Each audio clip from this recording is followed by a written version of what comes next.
Welcome to the Release Your Blocks podcast. I am your host, Victoria Bond.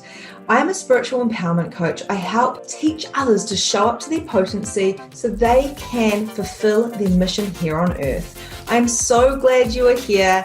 And if you are interested in becoming a medium, if you're interested in becoming a life coach, or if you're interested in shifting your life from the 3D to live more in the 5D reality, then check me out, book a clarity call, and let's get chatting. Hey guys, welcome to today's episode of Release Your Blocks with Victoria Bond. I have Sarah Salinas here. Hello, Sarah. How are you? Hi, I'm doing so good. I'm so happy to be here. Like over the moon. Haven't been interviewed on a podcast since 2019.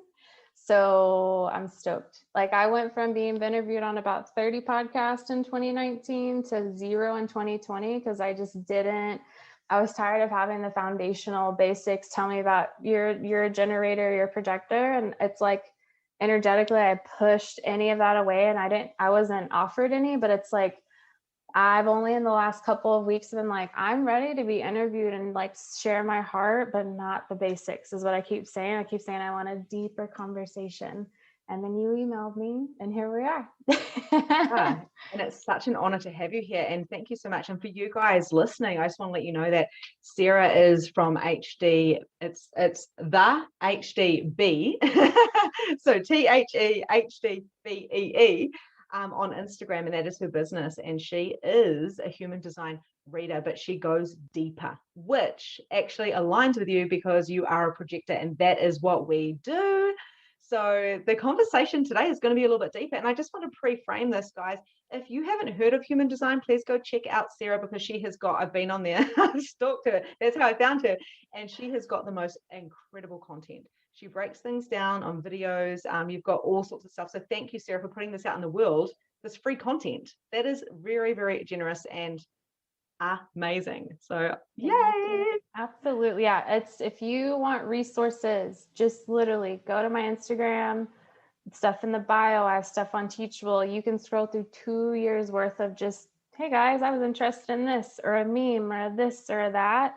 But it all lives somewhere on Instagram, like easiest, best place to find me and anything that has to do with any of my work at all. Beautiful. And it's fantastic. Like I was like, how does this girl have so many resources? These are free. We are in this digital space, really, this vortex of growth in 2021 while this is being recorded. And this human design has really just taken off. And it is everywhere. So go and find out the basics. But we're going to dive deeper into there's a couple of questions that I haven't actually told you that I'm going to ask you, Sarah. Okay. And the first thing I realized about us is not only are we both projector 3/5s, you are a triple split energy projector, and I am a non-energy, but I'm a splenic. So we're a little bit different in those areas, but we are similar, very similar. And I recognize our energy straight away when I saw your face. We are both channels. We are both mediums. We both are we have this very intuitive psychic kind of channeling energy about us. And that's exactly how I recognized you. I was like, I know her. I read your energy. The psychic medium. I have magnificent mediumship. I've got Release Your Blocks. I've got all these different programs. And now I've brought human design into it. So when I recognized you, I was like, I wonder if she's the girl who's going to be able to talk about the spiritual stuff, the alignment and the channeling within human design, because I am bringing forward this type of information in my readings. So, oh my God. So we're going to dive into that. So I loved what you were saying about the chart and about the circular, what did you call it? The circulatory, with the gates and stuff like that. So the circuitry and the channels and gates and stuff, because it's where the energy lives and moves within the chart. That's where you have a channel is where you have energy moving back and forth between you, be it your spleen, your root, it doesn't matter. Like that's where your energy lives. And so within that, it's like, it's cool to know, what your energy type is and stuff those are the foundations. Like you need to, just because my chart says I'm a projector doesn't mean I'm an embodied projector. Just because you're a manifestor doesn't mean that you're living like a manifester? Have you embodied? Do you know what it feels like to be an empowered, embodied projector that's a 3-5 and a triple split with dominant individual circuitry, but a good mix of this and this and this? Do you know what that feels like? Oh, did you just read it in a book? Oh no, you got to go integrate it. You got to go and this is feel what we into talked it. about. This is what I said to you. I said, look, there's all these people and they're learning what human design is, and then they're going into their not self theme. Like for us, it's bitterness, being a projector, or frustration if you're a generator or managing. And they're going, oh my God, I'm unaligned. And they're going, I learned human design 3 days ago, and holy shit, I threw out of myself out of alignment. And like, I feel that energy within people. And I'm like, you know what? This here is called an experiment for a reason. Yes. We are here in the experiment of our lives, of embodying this. Perfect example is I've got a launch going on right now for Magnificent Mediumship, and it is so fucking aligned, Sarah. I am just like, hallelujah, people are going to learn human design, but also, you know, I don't go into the depths as you do, like you're the expert on this, but really it's about embodying everything. And when they go into guilt for not being aligned, I'm like, you've missed it. Because even when we go out of alignment, what is that gift? Well, it's like we have to, as what's above is also below.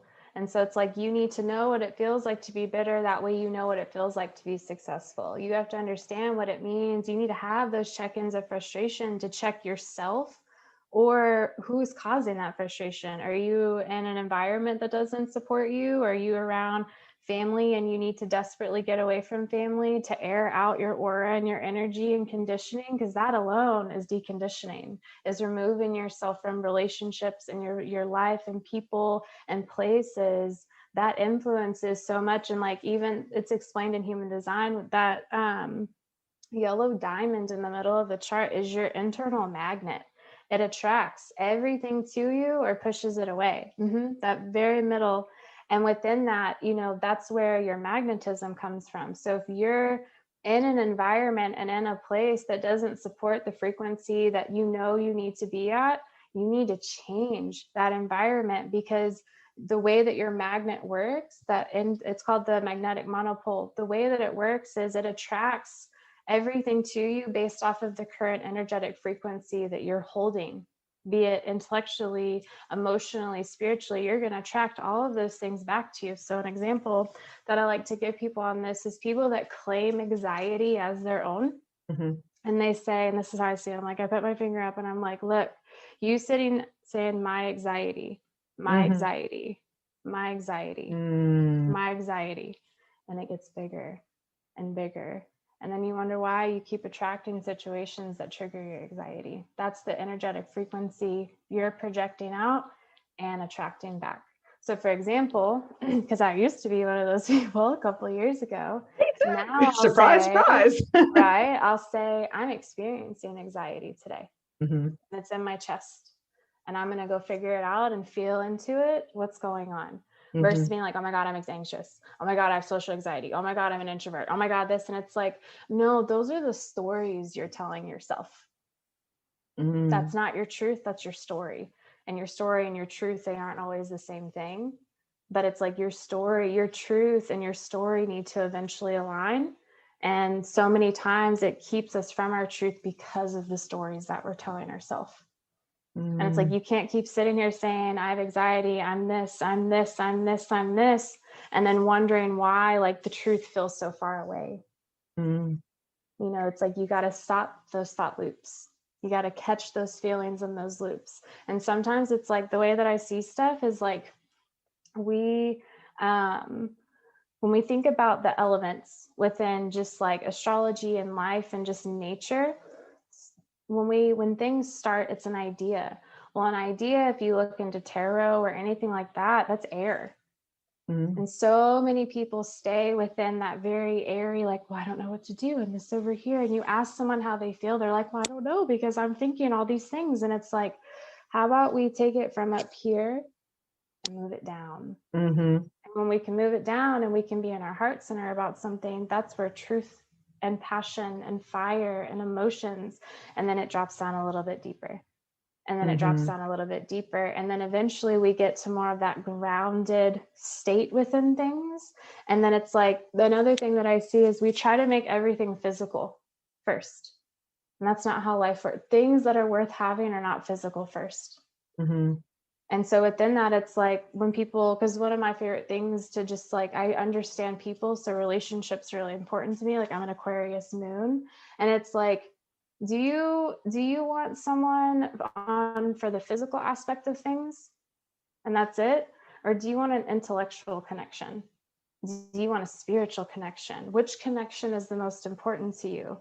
And that goes into like changes within life, work, things of that nature. It's like, you can't just automatically be like, I'm just gonna be a human designer tomorrow. Because think about it. Let's say you do that, you're pushing something out into the world before it's ready. So within that, the way I've experienced in my life, when I've done something prematurely, it's like everything around me mirrors back the chaos that I'm feeling on the inside, but it's projected on the outside, versus understanding how important it is to internalize how you feel, to internalize how you think, to internalize how something makes you feel, or the connection and the energy. And then then the physicality of it should just be the next step, not this big thing. It should feel like humble. See, like a humble, like us meeting. It's like, hey, Sarah, what's up? Like we know each other. Like there's no in the past when I was used to be like on Mum's Time to Shine, I was like, oh my gosh, got this interview, got millions of pieces of paper. Hello, I'm so nervous. And now I'm just like, hey, wow, that was a crazy morning in the 3-5 world. So let's go. And you're like, like, and you know, for me, I love what you're saying, because the whole like wonky, when you're trying to push something, it's kind of ego based. You're trying to push it. It's all physical. It's all physical. That's the ego. It's all physical. The money. I want this. Now, every entrepreneur who is bringing money in and they're functioning and they're aligned to their human design, they're aligned to themselves, they're spiritually guided, all those different things, divine, feminine, masculine. When they are doing that, it just flows to them. Money is not their number one thing. Money is not my number one thing. Me speaking out and showing and connecting with beautiful people like yourself, that there makes me thrive. And one thing I do now when I'm in launches, like I am now, is I lie there in bed and I feel the warm fuzzies and I bring it all, like you said, I teach people this as well, down. I go head down into your heart. Every time I meditate with people, head down into your heart, now drop it through. And when they do that, it's because we're addicted to fucking thinking in this 3D energy. Think about it. Think about this, because something that if anyone that doesn't know me that's listening to this and you're being introduced to me, in my bio right now, it has like all my human design stuff, but it says bathroom twerker, because I love dancing. I dance, like catch me in my stories doing that. Well, because I pay attention to just all the energy of everything, you can really tell where people carry their energy when music starts. So for example, you have the people where they're bopping their head. That right there tells you they live in their head, because this feels nice. And then you have people, they're like, ooh, let me get my, oh yeah. But then you have people, and it's typically the people where you feel their sacral energy, when all of a sudden they're like looking back in the mirror and like popping their booty. Why? Because they're in their hips, they're in their sacral, there's the movement and the circles. And so it's interesting when I'm around people, it's like, you know, are you bopping your head? It's like, okay, like you kind of live in your head, like, okay. And it's like, even then it's like, you're so in your head that when you're dancing, you're not even in your body, you're literally in your fucking head, you're in your head. And so I've had my friends, you know, because now that I'm out there with my dancing, which has not been something I've been public about at all. It's something it's like, if there's something that brings me the deepest joy, it's dancing. It's like human design and dancing and human design. But it's interesting. I had a manifesting generator friend of mine and my manifestor sister. They came in for a girls' weekend, and I asked them, I was like, what's the vibe? What can I do? And they're like, we want to have one of those dance parties we keep seeing on like your Snapchat and Instagram. I'm like, bet, I got you. So I had everything set up, and they're like in their head and their hips. I'm like, no, we need to warm up the hips. We got to activate this, like all these things. And I got them in their body. And my friend that's a manifesting generator, she goes, I feel I feel alive. I haven't felt this is all you have to do to activate this part of yourself. This is, I didn't realize. And she's like, thank you for teaching me this. I'm like, you ever want to wake yourself up, especially let's say with an open sacral, get into your sacral chakra, turn on some music, do the yoga, do the thing that stimulates you in that way. And it's like, you don't just use your sacral for sex. That's easy. That's physical. There's nothing wrong with that. But, you know, it's like, are you having spiritual sex or physical sex? There's a difference. Are you having emotional sex, or like you're just horny and you're just using your partner to get off? You know, and it's like music, and certain music activates the sacral, certain music activates the heart center, certain music activates the third eye. And it's like needing to tap into all parts of yourself. But then but it's just fascinating to see where it's like, where do you move in your body? More often than not, that's where you function beneath the surface. Wow, it's so fascinating. When I was younger, I was a massive drinker, massive. Mainly, and I was like, do I have social anxiety? I'm like an introvert extrovert. I was a hairdresser for 20 years. You probably don't know that about me, Sarah, but I was a hairdresser for 20 years. I'm now like nearly 38. I'm 38 this year, and I was a hairdresser from 17. So I was like a managing. Hi, how's it going? Come on in. How's the kids? What are we going to do with your hair? Creative like this, right? And it's like, now I'm like still deconditioning, because I only stopped hairdressing a year and a half ago. I had a salon and everything. So now this is my job, like me sharing everything as a projector. And like, I've had to decondition that. And I used to go out before my children, who were like 6 and 8, and I used to drink, and I'd drink by myself, and I couldn't dance. I could not go and dance. I'd drink a bottle of wine before I left the house. Now I can't even drink a glass without feeling smashed. It's like I don't even want to drink, because I actually love being in my own energy. But anyway, my point is, from 10 years ago when I was like that to now, what I did on the weekend is, my husband was away. He went on a big tramp, and I decided to have a mini party. Not the actual party for my kid's birthday, but a mini party, a pre-party. So I invited 10 kids around. So we've got 4 neighbors. I've got nieces. My sister's dropped off the kids. And we had a party, me and the kids. And all I did was dance and dance and dance. And some of them were looking at me like, you're crazy. Eventually they cracked and they started dancing with me, because I'm a child. This is who I be. I am magnetic and magnificent. And I am so fucking sick of playing small and staying in my head. So the deconditioning process has taken me years, really, years and years and years, and I've still just begun. But what I did was I danced, and like I said, I moved my hips literally, and I'm like, whoa, and I'm like yelling and screaming. My kids are just used to it. If I'm not doing that, if I'm not dancing with my kids, if I'm not listening to music, it is a sign to me that I may not be quite in alignment. I loved having my mermaid baths, because I'm getting a tattoo up my arm as a mermaid like next That'll week. Be beautiful. And I never used to have tattoos or a nose ring or anything like that, because I was trying to fit into a box that really I didn't quite fit into properly. So I felt a bit different. So now that I dance with my kids, and then we did face painting, and it was art. I've started doing art. I haven't done art since I was like at school. These are all the things that bring me so much joy. So much joy. And these are the core of our essence. When did we stop being that child, that knowing child, that conscious child that knew and got so conditioned that we forgot what joy looked like? Yeah. Well, and then if you also think about it, oftentimes our parents, when we're kids, tell us what is supposed to bring us joy. And our parents' joy isn't our joy. And our parents make their pain, it ends up being our pain.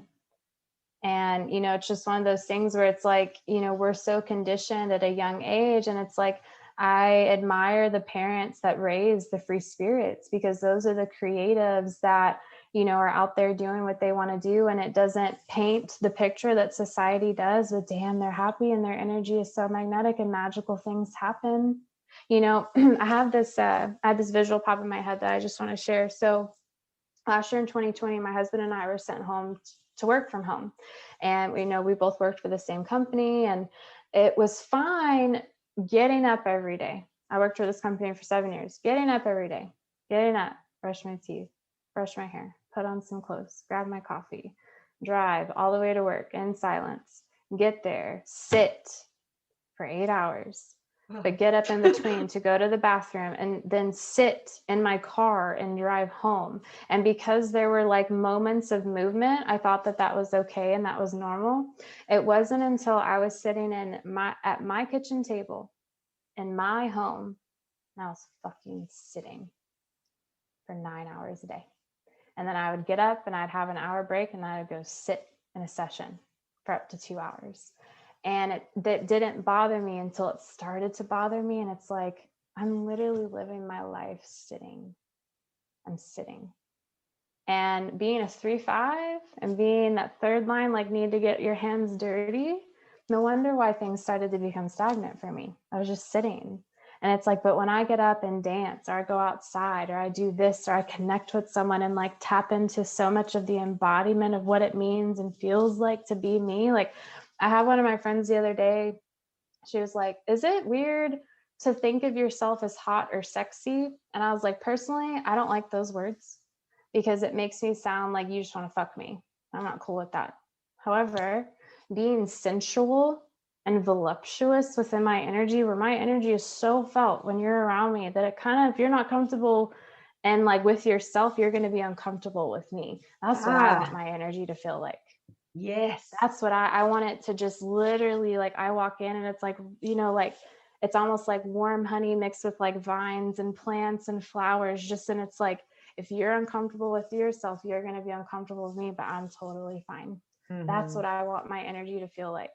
And it's like, I'm not trying to be sexy. I'm not trying to be cute. Those are just weird words for me, but sensual and like engaging with the senses and feeling those things.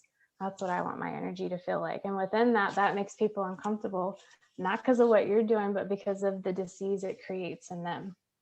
Because they see, feel, and sense your freedom of expression when you are that way, versus, because like, think about it, like sensuality and voluptuous, that's a feeling. But like being cute, that's a label that someone gave you. Being hot is it depends on who's saying it. But when you can feel some type of way, it's different. So it's like, are you worried about the labels that other people are giving you, or like the labels that you choose for yourself? But within that, it's like, I just don't think it needs to be a label. No, it needs to be a feeling. Yeah, it needs to be some type of action or feeling. I think labels are fantastic for understanding and then dropping them. Like, I don't even like the word medium. I really don't. Like, I know you're a medium, you know, I'm a medium. We're both channels. We know that by looking at each other's in it, by looking at each other, even just feeling each other. But as soon as our eyes locked earlier, like all this color went on around you. I'm like, here we go. Like, yep, like I'm here and ready for this conversation. Like you found me, I found you, and here we are. Like, I felt that. I just got tingles. I've got massive tingles. And the thing is, people are afraid. This is what most of my clients come to me for. They are afraid. They are shit scared of showing up. They are shit scared of being judged. And the one thing that I learned when I had this awakening, I like to say, after the deep depression, which I really do think was a breakthrough now when I look back. It's an awakening and it's a crap feeling. Yeah, it was awakening. It was, I thank my son for that, because he really was the one who activated me to that 6 years ago. And what it is who am I to judge those judging me? Yeah, you're no better. Because or worse. If I do that, I'm just aligning and agreeing, or resisting and reacting, and that's judgment instead of just being. So I actually find, Sarah, and this is a really good question, I think, if I do say so myself, I find some people are intimidated around me. They always have been, and now I'm kind of thinking that it's not because I'm like loud and I'm quite a dominant energy. It's because I'm a projector, because a lot of other people, especially projectors, are not intimidated by me. But I've had people say to me, and even though I'm smiling and stuff, they go, "You're really scary." And I'm like, how the fuck am I scary? Do you get that as well? I'm not scary. You're scared. Why are you scared? That's not me. That's not me. You're scared. I'm the kindest person you'll ever meet. I'll give you a hug. I'll make you dinner. Like, when you walk into my energy, and between the time you enter my energy and you leave my energy, you are taken care of, loved, supported. I'm loyal. I'm kind. I'm funny. Like, I'll make you laugh. I'll go on a trip with you. Like, don't sit here and tell me I'm scary. What are you scared of? What are you scared of? I'm not scary. And you're a 3-5. And within the profiles, and I've done the profiles, like Gates have a forever like bread and butter place in my heart, but the profiles, because it shows up so much in our day to day, it's just something that I pay attention to. And our second number in our profile is how the world sees us. So it's our public persona in a lot of ways, and it's a projection field. So Karen Curry Parker, who's someone that I've taken many of her courses, read her books, like very well known within the human design community. She studied under Ra, like back in the day, like she's been in this for 20 years. And, you know, she talks about how your energy type is your character that you're here to play. That's cool. But your profile is the role of the character. So it's literally how you're here to show up in the world. And that second number within that is, with it being a 5, it's called a karmic mirror for other people's healing, is how she likes to talk about it. And so within that, if you've ever wondered if you have a 5 in your profile, especially if you're a 3-5, it's the second number, you are here to activate things within people, but it doesn't mean you're responsible for what you activate, because it's not that you're activating it, your energy is, because what other people see in you is actually what they see in themselves. And sometimes they love it and sometimes they don't, but it doesn't mean that you did anything wrong. That's the perfect description of my life. Yeah. So have you noticed this as well? Like, so one thing I've noticed as well is I'm so fantastic at bringing people together. Like, it is a gift. I was on that playground at 6-7 years old. And I'm like, hey, friend, this is my friend. And they become, boom, best friends. And then it's like, I've had this kind of feeling, a little bit feeling of rejection, but that is my head, because the thing is, I'm so damn good at bringing people together that I haven't done that matchmaking wise, but with friends I have, I'm constantly bringing people together. And then they go off and they're like a little couple and they stay best friends forever. I've done it with like, I don't know, like 5 different couples over my life. And people have always come to me since I was like 5 and told me their problems, and like real deep, like abusive problems, children needing help, all that type of stuff. So yeah, do you find that you bring people together as a 3-5 energy? I feel like I bring people together, and then based off of the relationships that I have. So like I've been with my husband for 13 years. We've been married almost 4, but he's been in my life almost half my life. Like he's known me more than he hasn't.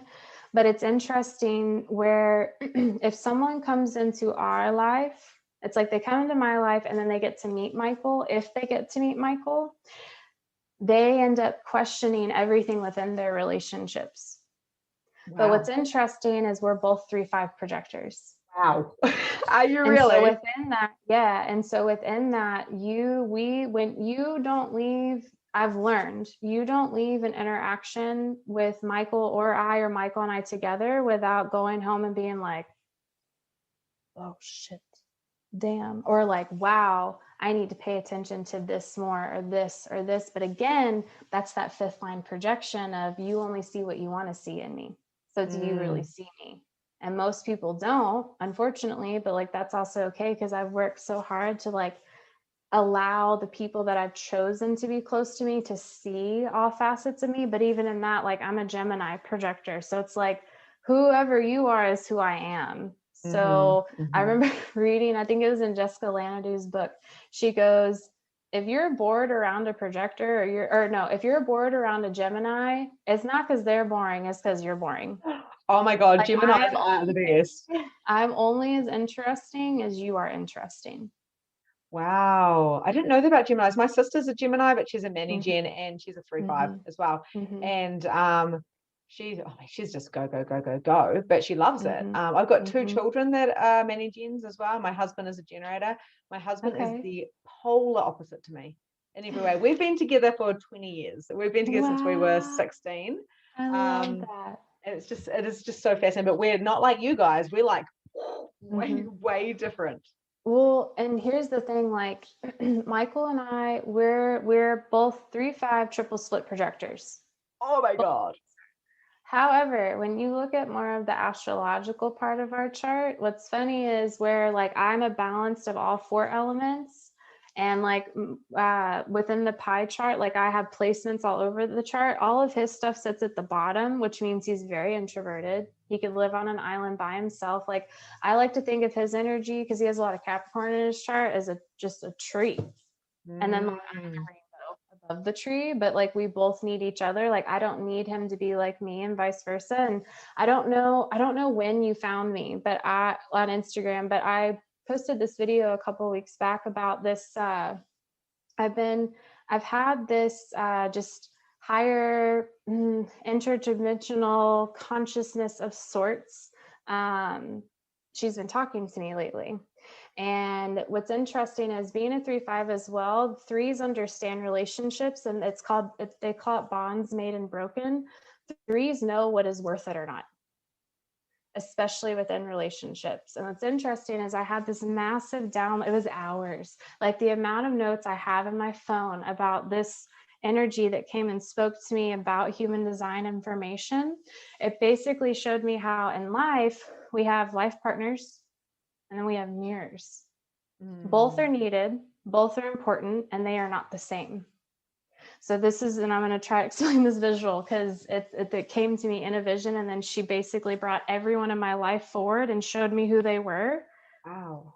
Immediately. And then it's like, I have no questions about every single person in my life and their purpose after this. And so what it showed me is you're making your way through life, and you have people that come in and they end up being like shoulder to shoulder with you. But when you turn to them, you just see the side of their face. You don't see a face. You just see like, hey, Michael, what's up? Like, hey, Brie, what are you doing? Type of thing. And they walk with you. Now, how you know if someone is a life partner is you are here to create a human ladder energetically together, where it's like, I support you, you support me. I stand on your shoulders, you stand on my shoulders. And within that, it's like you keep going together. Life partners are also those relationships to the outside worlds are the ones that don't make sense. They're not meant to make sense. They're meant to just work. But the way that it showed me is just like opposites attract, and like a magnet only works when there's opposition. So within that, when two come together, two are like one coming together, that energy, those are the relationships that typically get a lot of hate, because to the outside world, it doesn't make sense. But because of either that spiritual connection, that soulmate, that soul fam, whatever, because those life partner relationships, they're different, but they are meant to, like, you're on the journey together, you're here to support. But these are also people you do not have to mentally prepare to be around. Because why? You feel completely safe in their energy. So why do you need to prepare? However, mirrors, so life partners walk with you, shoulder to shoulder, human ladder, build it, grow it, whatever. Then we have mirrors that are off to the sidelines, but for a season, they come in and they're like, hey, buddy, you need to heal. Hey, buddy, you need to empower yourself. Hey, you need to let this go. Hey, you need to do this. And they're right there in our face, and they're lined up all throughout our path. And some of them come in and they stay, but it's like, it's not that they stay in like the active physical state, but when you think about them, you immediately start, it's like you start analyzing them from a place, but you're doing it from a place of checking in with yourself, not them. But mirrors are also the people that we're the most physically attracted to, more often than not. Because a mirror, when we look at someone and you're looking at a reflection, there's an attraction. So within that, we get it twisted and we make mirrors life partners, and then we wonder why relationships aren't working, and we're not supported, and we're not happy, and we're not thriving, and we're not growing. It's because instead of it like two opposites coming together and the magnets coming together, people are calling tension attraction, and tension is a repulsion. And then because we're human and we like to control everything, we pull it closer, and you're like, no, this is mine. And then we wonder why we're basically in a relationship with a certain part of ourself, be it a wound, inner child, the daddy issues, the mother wound, whatever. And we attract all these people, and we attract them to heal. So I'll give an example. 3 years ago, I had someone come into my life that mirrored back to me I needed to heal from the sexual trauma that I had gone through earlier in my life. And she came in really fast. like really fast, hot and heavy type of thing. And the whole few months that her and I talked, she just kept talking about like, oh, this thing over here. And I just da da da da da da. And it was bringing it all up in me. And it all came up and out. And I, spoke out about it. And I reached out to my lifelong counselor and like family and just all these things. And it's like, this was like pre-human design days, like type of thing. Like I had no tools in my tool belt, but I was starting to hear stuff. And I just had this like internal knowing and hearing of your lessons learned, like this chapter is over.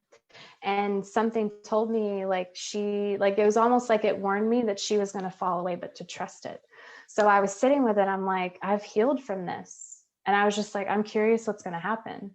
She ghosted me almost immediately. But here's the thing, she served her purpose. But then there are people that come in, for example, I've had someone else where she was a mirror of how bold I am. But instead of me seeing that in my early 20s as like, work on your boldness, I let her bully me. And so that was the whole thing. And like, I've learned the lesson with that, but it's like, I was attracted to her because her boldness was something that lived within me. And because of that challenging as fuck relationship, my boldness has come out, but that doesn't mean that she was meant to stay, but she's a check-in. Then I had someone like maybe 2 years ago where her mantra for life was, I don't need anybody. I don't need friends. I don't need friends. Now, outwardly, you would never catch that coming out of my mouth. Energetically on the inside, to protect myself and the wounds and the trauma and everything that I've endured from female friendships. Hell yeah. I don't need you. I don't like you. Like this, like very like sassy, but she was the outward expression of that. And as soon as I realized what she was mirroring back to me, before I even knew what a mirror was, I was like, that part of me needs to heal. As soon as I brought it into a meditation and said goodbye to it, guess what? She fell away. But she's a mirror. And so it's like identical to my life. And you've just explained it though. It's so good. And we have our life partners, but don't get it twisted. Yeah. And you know what? Like my husband is totally my life partner, because it made no sense being with him. I broke up with him when I was 23. I broke up with him and I said, I'm not marrying you. We had the whole wedding planned. And I was like, what the fuck? We're so different. No. I ran away. I run away sometimes, Sarah. I just want to run away. And that's when I'm in not self-defense. Want to run away too? Sometimes you have to run to be like, damn, this was dumb. I'm going to turn back around. Well, that's also part of being a 3-5. And I forget what part of it, and I'm pretty sure, no, it's the 3. There's no way it's the 5. It's the 3 where it's like because it's bonds made and broken, you either bond or you break it. And so within that, like if you ask any of my close friends, like it's a joke of, there are times if I'm upset with you and it's a 24-hour rule. Like if I say I need space, don't talk to me for a day, because guess what? For the next 24 hours, I'm going to go to a very like mental place and break up with you and make sure to see if you're worth still keeping around. And if you are, I'll text you the next day. If you're not, I'll still text you the next day, but we're going to have a conversation type of shit.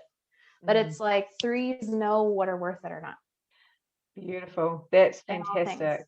You're helping me so much. I feel like you're mirroring my life, and you're getting me. I feel like I've been so misunderstood forever. And it's just really interesting because my husband and I, we didn't talk for 2 years because I don't do wishy-washy gray shit. I do on, off. We're either on or we're off. There's no break or bond. Perfect. Yeah, exactly. That's what I'm like. So people do drop out of my life. And this mirror thing that you've been showing me, I've actually just gone through a whole lot of healing with people that I've let go of, and they were like, why are you letting go of me? And I was like, because you can't see me. I didn't say that to them, but I let go of them, and I've just sent a whole lot of love to them, say thank you for the lesson, because season, reason, or lifetime. My husband and I did not talk for 2 years after I broke up with him until it was my 25th birthday. So he messaged me and said, hey Victoria, happy birthday. And we didn't talk for 2 years. And I went, oh, thanks so much. I'm just about to go skydiving. And I was like, why did I reply to him? Because I don't usually typically reply to people on my birthday because I want to have me time. Yeah. And I was like, what the fuck is this? We started talking for 5 months later, for 5 months, got back together, and basically got married, had children, and it's been 10 years. Like we're so happy. And it's just like, it's crazy. And he was that ladder, and I did everything in my power so we wouldn't get back together. Everything I possibly could, because I didn't want him in my life, because I loved him so much, and he's the only person who can really truly see me and receive me. But he is the opposite to me. Complete opposite. But he gets you. Like the people that get you, those are the relationships when people are like, tell me about your friend Whitney. I'm like, I don't really know how to approach this with you, because our connection, it's not something that I can write on a piece of paper. It's something I feel, see, witness. It's a vibe. It's a whole thing. And those are things that you can't explain. If you can explain your relationship with someone, guess what, honey? That's a mirror. That's not a life partner. You shouldn't be able to explain. It doesn't make sense why the life partners are my life partners, but it works. It clicks. There's a vibe. There's a comfort. I can be myself. I can relax. Like my body feels safe around them. You don't have to perform. You can just be you. Be. Yeah. So it's kind of like the cycle, and you break it or you bond forever. And that's that soul sister thing, right? That's why I'm like, hey, Sarah, I know you want to chat. And you're like, sure. Haven't done a podcast for like 2 years, but okay, great. Yeah. It is. See you next week. And it's that easy, because it's meant to be. It is meant to be. So I love this. And it makes so much sense. I'm not going to lie, I spent 3 days crying last week. And rather than going into, oh my God, is this depression and anxiety again? It was more like, oh, finally, I can release this trauma for when I was a child. There you go. Finally, this rejection, because, the long and the short of it is, I've had a very close friend. I've been talking to her every day for 2 years. She is a generator. I introduced her to human design and access consciousness and all these different things. She's a medium. She's fantastic. And I felt like I really, really needed her for spiritual support, for support of my groups. I gave her all my programs. I love her so much. She's a Capricorn, so I love Capricorns. I'm a Virgo. So I was like, I need to keep her around. She's my lifelong friend. We're going to bond. But the thing is, I was unkind by giving her all of that stuff and having an expectation of her to be there for me. It was a pressure. It was unkind.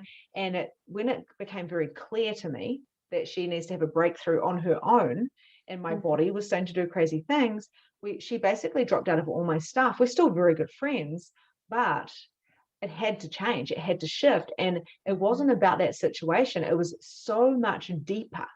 When we go through things, it's so much deeper. It's that beautiful reflection, like you say. And I was reflecting to her and vice versa. So it was a deep sadness of, are those girls going to leave me on the playground again? Are my clients going to leave me? Is my husband not going to fight for me? And it was this, I'm one of 5 children, like I'm the eldest. 10. You're one of 10. Holy moly. You just trumped me, girlfriend. Yes, my mom, she had 10 kids. She's a reflector too, which is really cool. So where are you in that bunch? I'm third. So literally, let's see. My oldest brother, he's an MG. I have a sister that's a generator. Then I'm a projector. And then it goes manifestor, projector, MG, generator, MG, generator. So it's mostly generators and MGs, and then my mom's a reflector. And what's cool about human design is your energy type skips a generation. And so because my mom's a reflector, most of my siblings are likely going to have reflectors. And one of my brother that's a projector, he already has a little reflector. Oh my God. Oh, I've got a couple of clients that are reflectors. And I'm like, I knew it, because the minute they're like a reflector, I go, hallelujah. And the thing is, those people make me giggly. Every time I'm with them, I'm giggly. They're like sparkles and fairies. If I was going to say, because I talk about fairy energy, light being energy, all the different energies and stuff like that. And I'm like, I would say that they walk around with bags of sparkles. That's how I see reflectors. Yes, it's true. That's accurate, but that's how I feel. True.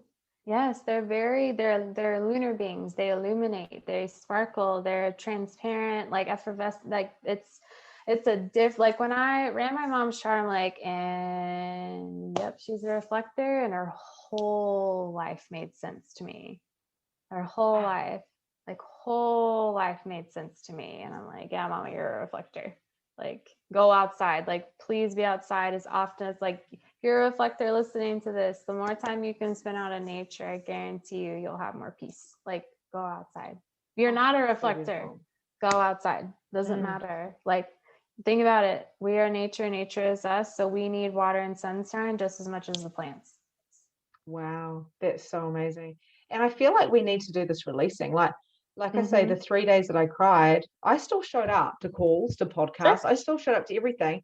But think about it. You're transitioning from one world with her in that way to a new world that doesn't. And so within that, there's like that humanness of like, ooh, oh, ooh, ow, ooh, ow, ooh, okay, transition, trust. But like, I guarantee you, and I wouldn't be surprised if things are already shifting, but when we know that we need to release an attachment to someone, doesn't mean the person entirely, sometimes, but that attachment, when we can do that, like same thing, like it's again, like mirror journeys. This past week has been one of the most, it's been one of the things that I've handled with the most ease and grace in my life.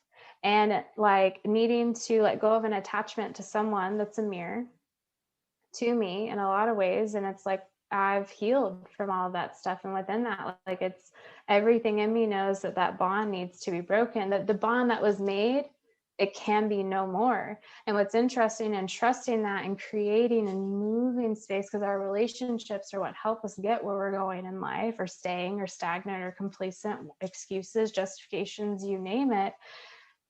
Me trusting that it was time to move and moving that out and like handling it and addressing it in a matter of maybe 72 hours. One of my best friends was finally able to like be able to see each other because she's had some stuff going on. I went up to one of my favorite shops, and like I live in Little Elm, but it's in like McKinney, which is like 30 minutes outside from my home. And I walked in there, and like someone that is a life partner to me, like her energy pulled me there. And I told her, I was like, why am I here? And she goes, well, I want you to start coming and helping me do some stuff up here, and this over here, and this over here, and this over here, and this over here, and all this stuff, and like all of these things. And then I have another friend that lives out of town. We've been talking more, and like all of these beautiful things, that the attachment to this person that could not come into this new world that I'm creating. But it's like how instant things can happen when we know that we need to let go of something. But here's the thing, I needed to go through what I thought this relationship was and sitting with how this relationship made me feel. And what's interesting, and I wouldn't be surprised because you are 3/5 and there is a lot of just embodiment. So we have stuff that's in our head. So it's like, for me, the way I see energy, I can tell when someone's up here, like in their head and like circling and looping. But then, you know how there are certain situations where it's like you feel that ache in your chest, the ache of someone that you love that's no longer earth side, they've passed, and there's that like ache of like you want to reconnect. But even in that, it's like go and do something and channel their energy and reconnect with them. That ache is there for reconnection. Like think about it, there's a reason why the people that we're the most comfortable with, we want to hug them. There's that reconnection, that like coming together. But then there are people that maybe y'all were drawn together, but then it's like, for me, the way that I feel it when someone is no more, they need to be no more, is there's a complete repulsion from my stomach that's like, and it's not this bratty, bitter, bitchy, like, I don't like you. No, it's just very like, It's a gut. It's like a gut. I talk about light and heavy. So I talk about light, is it light and expansive? And like, this was the first relationship I've ever had where I know she's still my best friend. And I know that we can't talk every day. And I know she's going to do big things, but she was doing big things for me, supporting me, because I was too scaredy pants to do it myself. And I thought I needed her. So this is my guides. This is my angels. This is myself saying, hey, Victoria, you're here for big things. Let her do her own big things. So then I realized I was being a bit selfish, but rather than going into guilt, I went into, I love you. Thank you so much. Thank you so much. Thank you so much. And she was like, I love you. Thank you so much. Thank you so much. Thank you so much. So the deep energy of what I went through with the breaking of the bond was a breaking of the bond of the past trauma that I've experienced my entire whole fucking life on that playground. And I went right back with my coach doing timeline therapy to the day I left home. And that, you understand what it's like being from a big family. I don't know what your parents are like, but my mum was pregnant with her fifth kid unexpectedly, and she was like, see ya. And that was it. Take all your stuff with you, and she didn't mean to hurt me, but what actually happened was the pain of having to leave town at 17, then go rely on my husband. I didn't live with him, but I had to rely on him emotionally, and his parents were going through a divorce. You think, no wonder you have fucking relationship issues, because it came right back from when I was 17. So I released in 3 days the trauma that I held on to for 20 years. That is a gift that my friend gave me. Yeah. How magnificent is that? Yes, absolutely. Everything and everyone serves a purpose, but it doesn't mean that it doesn't mean that everyone that comes into your life is on it for the lifelong journey. Like, it's almost like that active.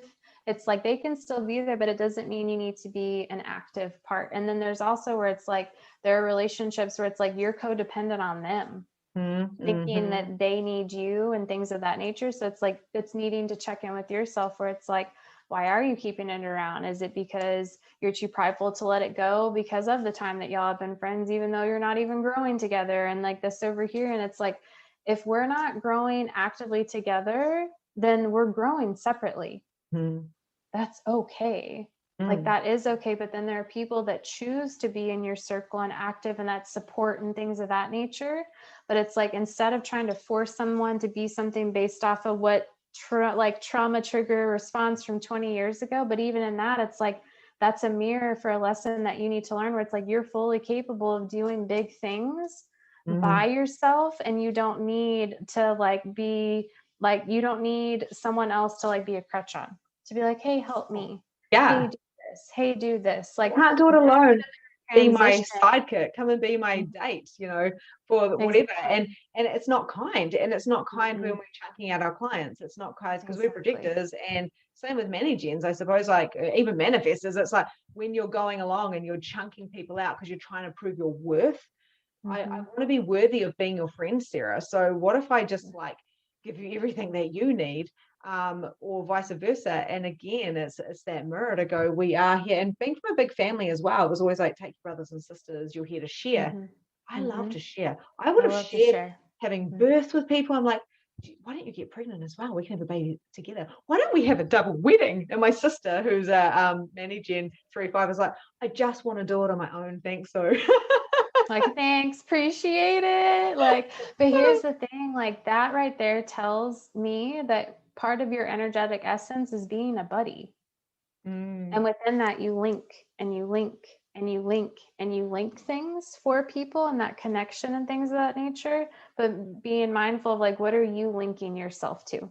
And like checking in with that, because it's like, think about it, like I wouldn't be surprised if you're someone, be it your own experience or someone else, when someone comes to you, you already have like 10 things ready for them. Like, let me help you with this and this over here, and connection over here, and connection over here, and connection over here, and all these things. Like, that's a beauty. Like, we need connectors.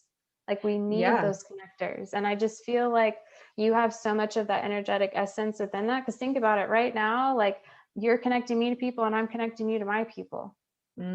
But then it's so we're good. connected together, and then it's literally just going to keep going and going and going because of those connections. And that's what I see, that ripple effect. And that's what I'm here for, is a ripple effect. I do a lot of free stuff online, just like you. So I do it maybe a little bit different to you. I've got a lot of I kind of Facebook orientated, and I do a lot of free challenges and mediumship and masterclasses and stuff like that.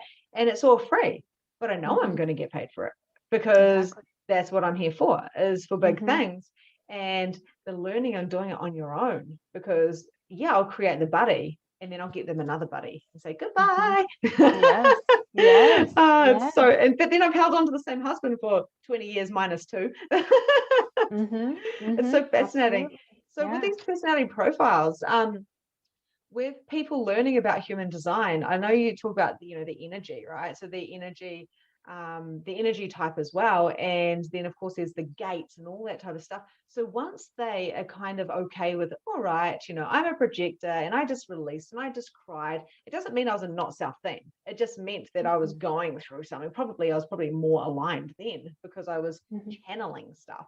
So that going into their personality profile, there's different personality profiles, but how can they learn deeper about that? So how can they go into that and kind of align to that as well as the energy type?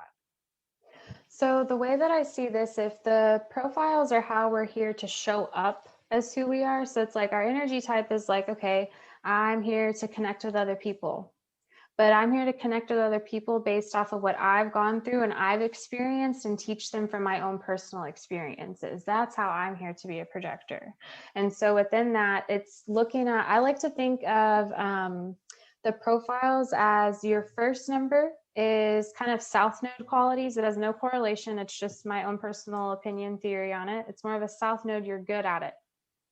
Like this is something that comes natural to you because you were born into the world, like being curious about it and good at it. And, it's easy for me to start something. It's easy for me to get hands-on with something. It's easy for me to like do something, not like it, and then do something different. Like me being in action, I could benefit from sitting from time to time type of thing. However, we need to move to our second number, which is more of those north node qualities in the sense of like, that's where growth, expansion. So it's like, I need to be willing to have that, the humanness, journey of the three, the up and down. Like if your life doesn't look up and down like a heartbeat monitor as a three, like you're not doing it right. You're not supposed to stay up here and you're not supposed to stay down here.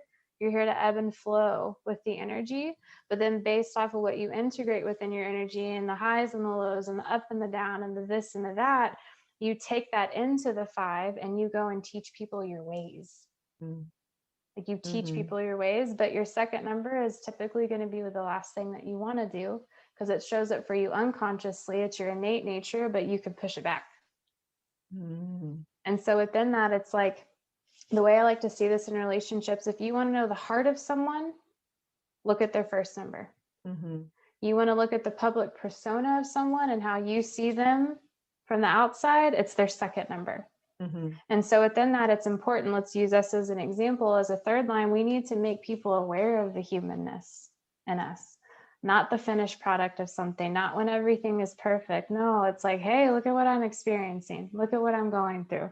That alone is being a teacher of your ways, being willing to share those things and being mindful that the experiences that you have, and when you go to share them, it's meant to activate something in somebody. It's meant to activate something within somebody, but it doesn't mean that you're responsible for what it activates in them. And so it's like, you're here to like be who you are. And if you don't make it clear who you are as a five, all you attract is assumptions. So make it clear. Make it clear. Hey, no. This is my truth. This is what I believe. This is what I'm about. And it's based off of this and this and this and this and this over here. So let's say, for example, we will use a 2-4. 2-4s are super common. We're going to do 2-4 and we'll do 1-3 because like 1-3s, 2-4s, and 3-5s are like the profiles where it's like when I typically run a chart, like it's one of those, like they're very common. So let's use a 2-4.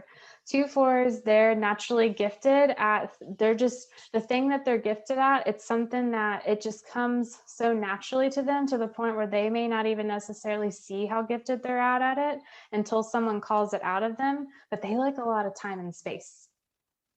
So that's easy for them. They're gifted. They like space, magical. They have this thing that they're good at and gifted and they see. And it comes with just like, it's an innate wisdom, knowledge, and understanding. Like they don't know how they know what they know. They just kind of know. However, what they need to move into this lifetime is a community and being with other people. And that's typically the last thing a 2-4 wants to do. I think my husband's a 2-4. I'm seeing numbers, but I'm pretty sure he is. And he's very, very highly intelligent, but he's very much an individual. Like he doesn't really go out into the community. Exactly. And it's like but you see how that's the growth though. That's the discomfort. That's that north node, like reach for it type of energy, but it's scary. But then we'll use a 1-3. I go to this coffee shop and one of the baristas, he came up to me and he's a 1-3 generator. And he's like, Sarah, I got to ask you something. I was like, okay. And he was telling me something. I was like, what's your profile? He's like, I'm a 1-3. And I'm like, well, let's talk about this. I was like, so you're reading about Reiki? He's like, yeah. I'm like, are you practicing Reiki? And he's like, no. I'm like, that's the problem. You can't just read about Reiki, because first lines are very research, historian, teacher. And it's like they're very in the head and literally need to move things down into the body and try it. Like, you can't just sit there and read about Reiki and YouTube it. You gotta get your hand and like get in there and do it. But that's the last thing a 1-3 wants to do. So it's the exact thing that you need to do.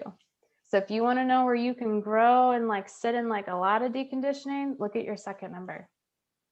Like, we start everything with the first number. We start everything, like, you gotta try it. You and I, we gotta try it. So within that, it's like, honor your true nature, like honor that part of yourself, but like you can become complacent and stagnant if you don't move to the second number. So within that, what is the discomfort that the second number brings up in you? Go work at it. Go work with it. Put yourself out there. Like, magical things happen when we move to the second number, not when we stay in the first one. Because if anything, our first number is more of that preparation in certain ways. And then it's like, then we push it out. But so many people don't push things out. They stay. Yeah, because they're scared. And the second number is the thing that truly, okay, so for instance, with my mediumship, is the easiest thing I've ever done is channel. Like, oh my God, it's just so easy. I know it's easy for you as well. And it's so easy. It's the scariest thing I ever did. And it took me years and years and years. We only have a couple more minutes. So I have one more question for you, Sarah. I did want to go deeper into this. I could see how this could be a 3-hour podcast. Maybe we could do it one another time with channeling and mediumship. So with your channeling, right? So I totally resonate with people shift and change in my vortex. Yes. They don't even have to turn up. If they're in my vortex, they shift and change. I do ask them to show up because it's probably going to be a lot more beneficial to be in the calls. But people shift and change in my vortex, and I am a channel. So when human design taps into reading, being an intuitive channel, being a medium, how does that, I know we don't have time to go deep into it, but how does that work for you?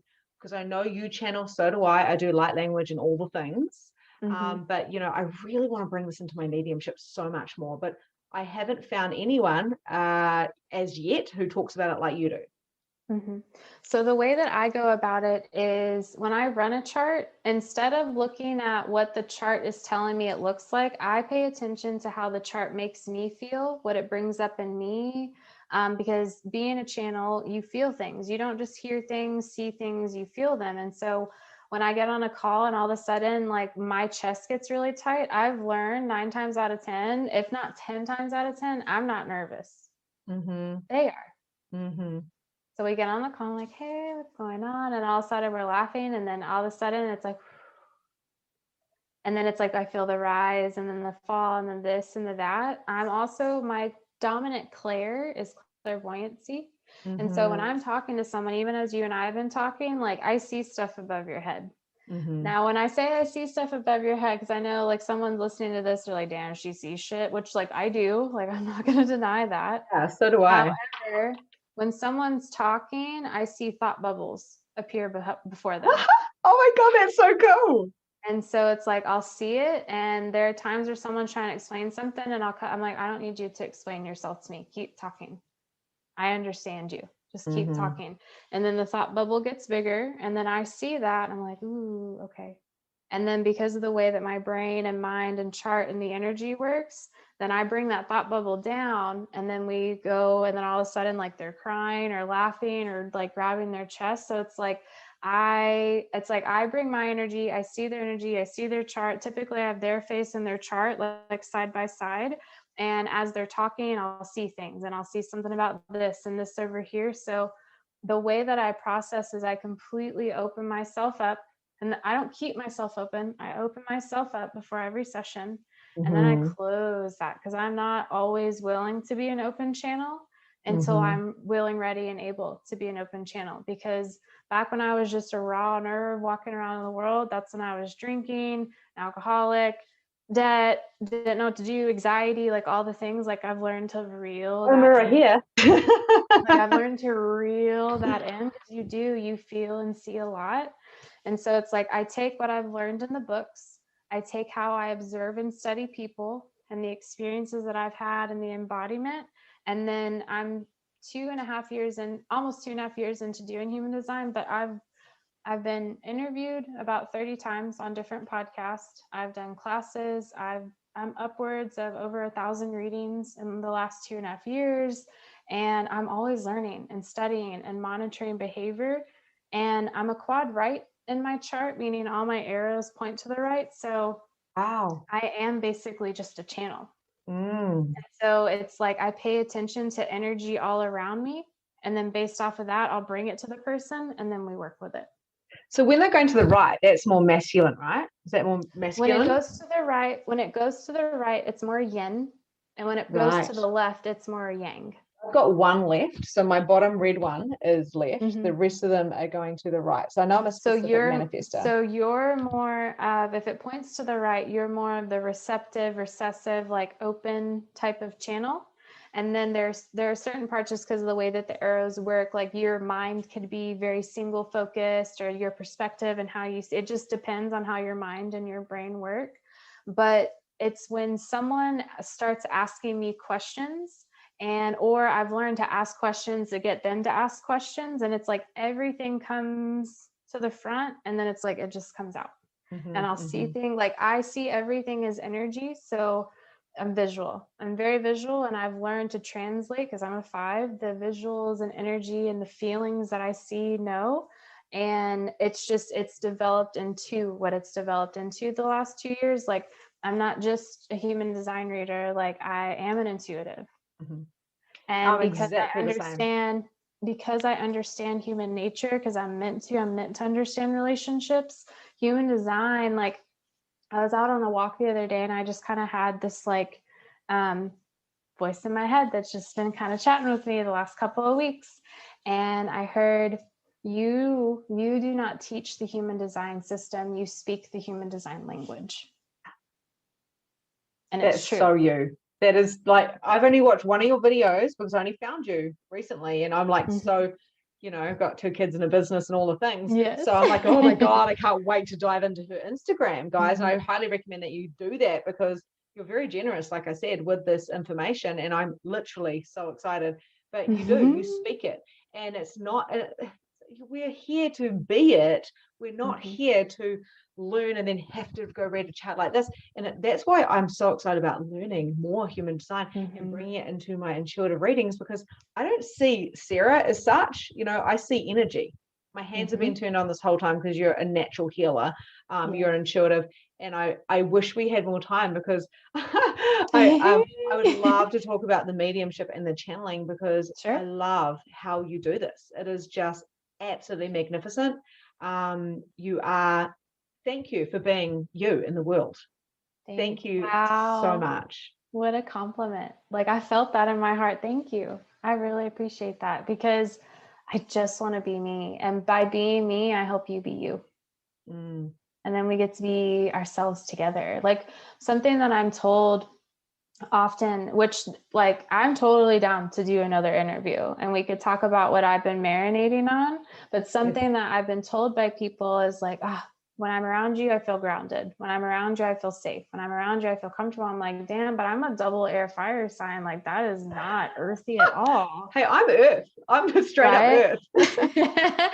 So I'm just like, but there's something about that. Well, I've been within just information and channeling and how I understand human design. Like, that's just more of a tease of like, we'll need to do another one. And like, people are just going to have to stay tuned, because like, I've found in my chart, based off of like the elements and how they tie in, why people feel me as more earthy. And yeah, we got to go deeper. Got to go deeper. Like part 2, like to be continued. We're ready to dive deep as and yeah. So check out the show notes, guys. But Sarah, I love you. We're going to need to jump out of each other's auras now. Yes. I'm always guys, I got to go. And I like jump out of the aura because I just want to hang, you know. Sending so much love to you. Thank you for your time. I am sure, and I trust, and I know that everybody just got something probably different everyone would have got something a bit different. And I know for me, it has given me a lot of clarity as a projector 3-5. So thank you so much. Sending you so much love, and looking forward to talking to you real soon. Yes, me too. Thank you. Thank you, Sarah. So much love. Bye. Bye. And that's a wrap for today. Thank you so much for joining the Release Your Blocks podcast. If you enjoyed this episode, I would love to hear from you. So please leave a review and tell me what your favorite takeaway from today was. There is so much more from where this came from. You can also find me at Holistic Energy Shifting on Facebook, where you can find more content, more coaching, and more guidance. Have a grand and glorious day, and I'll see you next time.